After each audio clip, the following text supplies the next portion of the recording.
O que foi que mudou na minha vida depois que eu comecei a ganhar em dólar? Bem, galera, essa é uma pergunta que geralmente a galera que é mais próxima de mim, assim, faz. Eu sei que muita gente acha que, pô, o cara que ganha em dólar, ele certamente ele vai ganhar mais, obviamente. Não tem por que ele ganhar menos do que um cara que trabalha aqui pro Brasil. Deixa eu esclarecer logo esse ponto pra vocês aqui, antes de entrar nos outros pontos que eu separei aqui pro vídeo.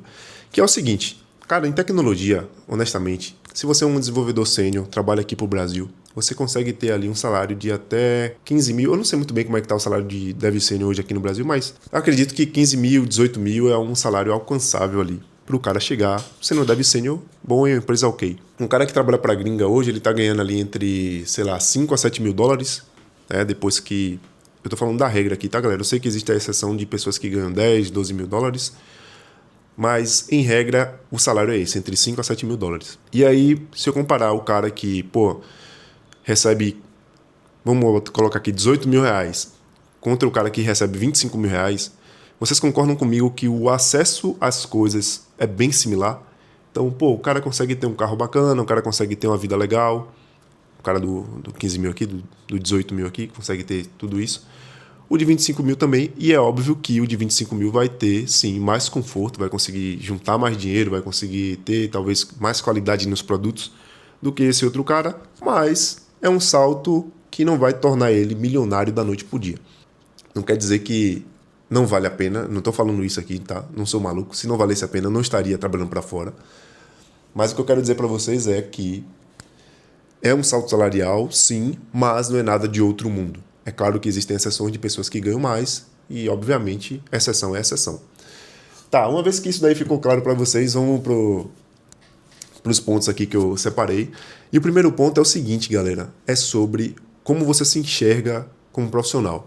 Então, quando eu estava fazendo as entrevistas, eu entrei em contato com pessoas de diversas culturas diferentes. E uma coisa eu digo para vocês, quando você tá fazendo entrevista técnica ali e você consegue debater sobre uma solução, você consegue expressar a sua opinião, expressar o seu ponto de vista e o recrutador confirma tudo aquilo, né? Ele meio que, pô, realmente você tá certo ali e tal. Cara, isso muda a sua cabeça. E você só vai saber do que é que eu tô falando quando você entrar em uma entrevista e você sair assim, cara, eu fui muito bem nessa entrevista. Porque é diferente quando você tem uma pessoa de um outro país falando que você é um cara competente, falando que você é um cara ali que consegue resolver os problemas que ele propôs para você. Um outro ponto que é muito interessante também é que você tem essa... Uma coisa é eu falar para vocês aqui que existe essa possibilidade de você trabalhar para gringa, né? Uma coisa é você ter um cara falando para você que, pô, velho, é possível trabalhar para gringa. Outra coisa é você negociar o salário, entendeu? Outra coisa é você estar conversando com a pessoa aqui a respeito do seu futuro na empresa, falando sobre a possibilidade de você liderar uma equipe. Cara, quando você tem acesso a esse tipo de coisa, a sua visão muda a respeito do mercado de tecnologia, muda a respeito de, mais uma vez, como você se enxerga. E isso muda muito com a sua autoestima, né? Então, e olha como isso é um efeito cascata em tudo que eu vou falar aqui para vocês. Uma vez que você vê que tem esse valor, você não quer mais voltar para um lugar que não valoriza tanto as suas capacidades, entendeu? Então você abre, primeiramente, você vai abrir a sua mente a respeito do mercado de tecnologia, porque você tá vendo que, pô, durante o meu período que eu estava fazendo entrevista, eu fiz entrevista para empresas da Ucrânia, da França, Colômbia, Argentina, Estados Unidos, né, que é a empresa que eu trabalho hoje. Então você vê que é possível de fato, você está ali conversando com as pessoas no mesmo nível, né, no mesmo patamar, não está sendo algo ali intermediado por nada, não tem uma empresa ali que está fazendo meio de campo para você.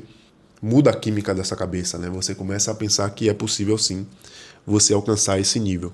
E aí, galera, um outro ponto que existe, e muita gente já fala sobre isso, é que a forma dos gringos trabalharem, principalmente a galera dos Estados Unidos, é um pouquinho diferente dos brasileiros, né? Os brasileiros, geralmente, a gente tem mais burocracia para poder chegar em uma solução, e a galera dos Estados Unidos, pelo menos estou falando aqui por mim, né, pela minha experiência, eles tendem a ser mais pragmáticos, mais pé no chão a respeito da solução. Pô, se a solução é essa, então vamos fazer dessa forma. Não vamos inventar 200 reuniões para definir uma possibilidade. Por exemplo, eu estava fazendo uma implementação agora de um provedor de e-mail, né, uma parada bem simples assim. Aí o cara do produto falou, cara, levanta para mim as possibilidades e traz para mim e dá a sua opinião lá e vamos decidir o que é que vamos utilizar. Eu levantei os providers, né, para eles, coloquei a minha opinião em um documento, falei, ó, cara, fiz o documento aqui para você, dá uma olhada aí. Ele deu uma olhada, falou, cara, gostei da sua opinião, vamos seguir com essa sua recomendação mesmo. E acabou, entendeu? Não existe 300 reuniões, vamos analisar custos, vamos analisar a possibilidade. É muito pragmático, é uma parada muito direta ao ponto. Eu não gosto de ficar falando que um é melhor que o outro, porque existem pontos positivos no mercado brasileiro e existem pontos positivos no mercado estrangeiro, tá? E aí cabe a você, uma vez que você está trabalhando nessa área, uma vez que você está atuando ali, cabe a você ponderar, entendeu? Não existe melhor ou pior nesse caso. É claro que o fator salarial vai contar muito, né, irmão? Uma vez que você tem, uma vaga pagando para você 30 mil reais e a outra pagando 10 mil, é claro que a de 30 mil você vai fazer de tudo para ser o melhor de tudo, a melhor empresa, né? Mesmo que a empresa seja horrível, código legado, você tenha pessoas ali lhe cobrando o tempo todo, para você vai estar, não, mas essa aqui me paga 30 mil. Então eu sei que o salário pesa muito nessa hora, mas as empresas e os projetos que eu tive contato trabalhando para fora foram muito tranquilos assim, nesse ponto, nesse aspecto, né, de convivência e tal, e tomada de decisão.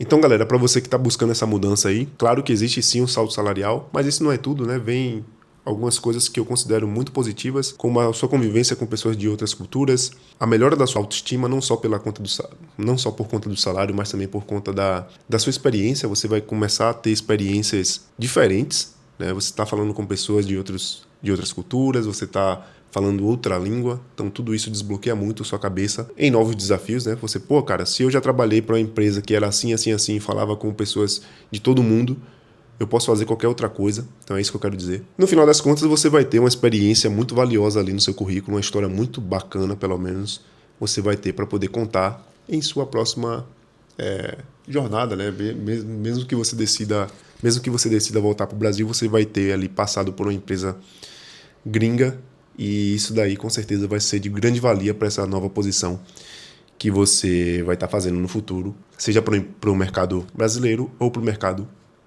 estrangeiro. Beleza? Então espero que vocês tenham gostado do vídeo, galera, e até o próximo. Valeu, fui!